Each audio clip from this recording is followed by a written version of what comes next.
Okay, welcome again. I'm going to be talking to you about a topic that is of great interest to some of us, which is sex and gender differences in obesity. Oh, the mic. Is this working? No. Who's this with? This one? Yeah. Okay. Okay, so I have no disclosures. So what I'm going to talk a little bit about is adipose tissue depots, how they differ in women and men, the role of estrogen in fat metabolism, energy balance, a little bit about appetite and cravings in men and women, and what happens to women in menopause. So I talked about this earlier, showing that obesity has a higher global prevalence in women than men, and this is across all age groups as shown on this slide. The dashed lines are the women, and the men are shown in the solid lines. The solid gold line. So what about the United States, which is the country that I live in? We find that if you look at race, you see differences in prevalence of obesity in men and women. In Caucasians, it's similar, about 38%, but looking at non-Hispanic black women, they have a prevalence of 55% compared to 37% in non-Hispanic black men. And in Hispanic women in my country, 51% have obesity compared to 43% of men, and the prevalence of obesity in people of Asian ancestry is much lower. So what happens when you eat more you eat more energy, you're taking more food than you put out in terms of exercise and your body basal metabolism? Well, you have excess energy, which means excess fat, which is stored in adipose tissue cells, which can enlarge or multiply.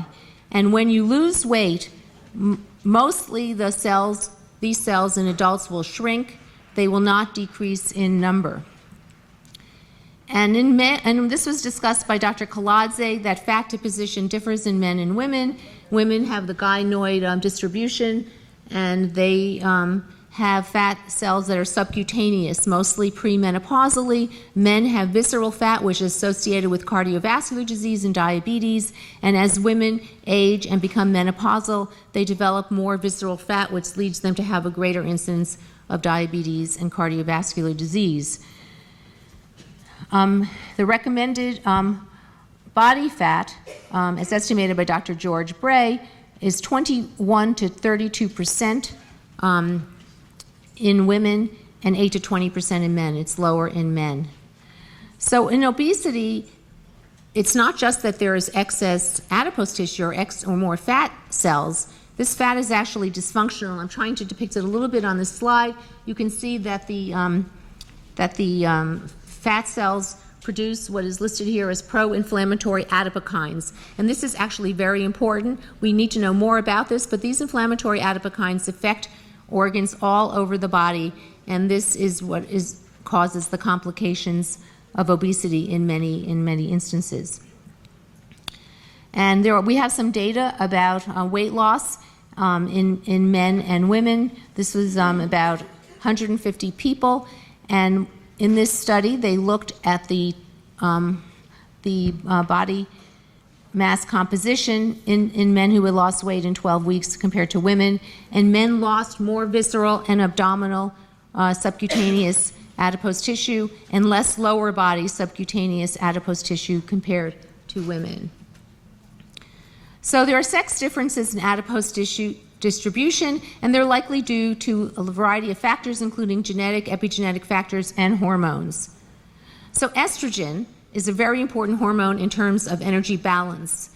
And so estrogen does act on hypothalamic neurons and pro-opiomelanocortin neurons to decrease food intake. It also acts on neurons in the ventromedial nucleus to increase physical activity and energy expenditure. So estrogen is really important to keep your body weight stable.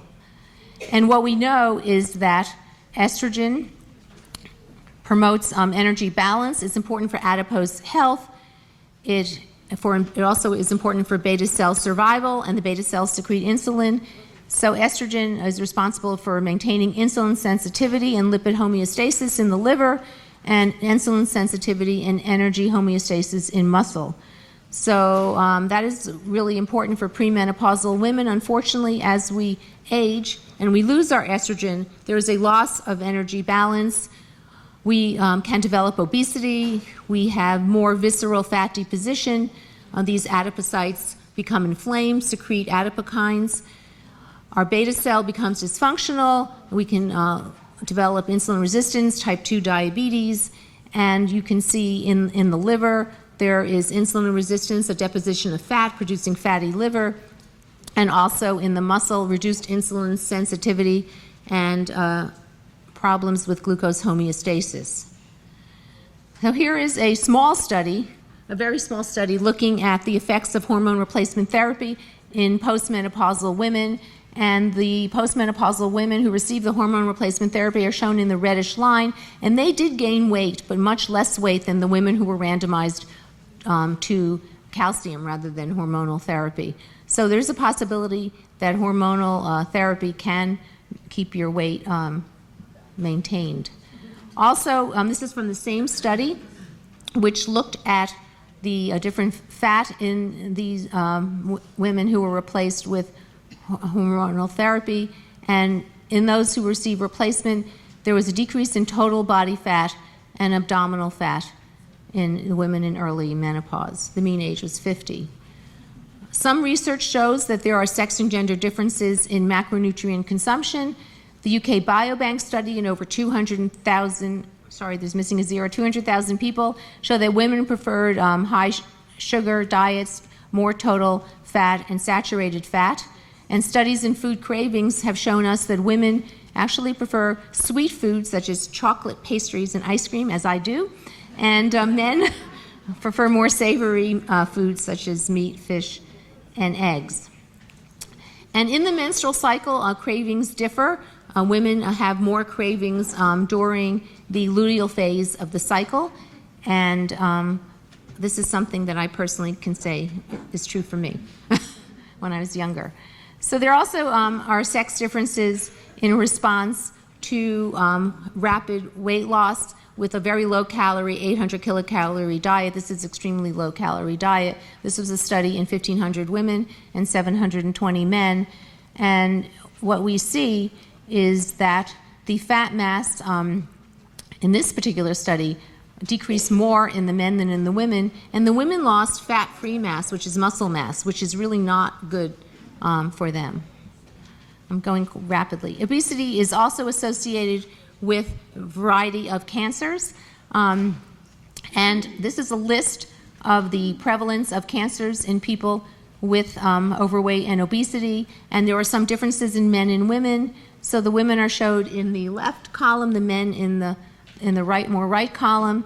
And there was a greater prevalence of kidney cancer in men, also of multiple myeloma, liver cancer, cancer of the esophagus, and of the stomach. But in women, there was a greater prevalence of thyroid cancer and also cancer of the gallbladder. So I'm now going to conclude, and I hope you remember a little bit from this talk that sex and gender differences do occur in adipose tissue distribution and in the response to weight loss, and also in macronutrient intake, food cravings, and comorbidities associated with obesity. Estrogen has an important role in energy balance, and estrogen loss with the menopause is associated with insulin-resistant diabetes and cardiovascular disease. And finally, a greater understanding of sex and gender differences in adipose tissue and in obesity could lead to novel approaches to weight reduction and weight management.